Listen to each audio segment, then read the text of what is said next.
Keyboard అంటే ఎందుకో just అలా కూర్చొని అలా నించొని అలా వాయిస్తుంటారు. బేస్ గిటార్లో ఒక ఎనర్జీ ఉంది. గిటార్ అంటే అందరు క్లాప్స్ కొట్టున్నారు అది ఇది. సో సమ్వేర్ ఇదేదో బాగుంది కదా, ఇది కూడా నేర్చుకుంటే బాగుంటుంది కదా అని అలా బేస్ గిటార్ కూడా నేర్చుకున్నాను. So that's how the keyboard and base guitar journey happened. ఆ గిటార్తో ఎంతమందిని పడేసావు?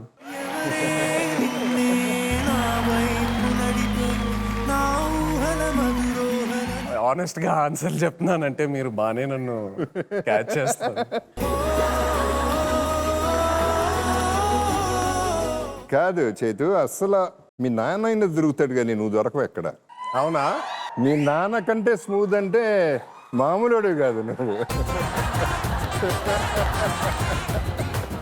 దొరకటం ఏమో మామ, ఏదైనా చేస్తుంటే దొరికేవాడినేమో, ఏం చేయలేదు అసలు దొరకడానికి. ఓయ్ ఓయ్ ఓయ్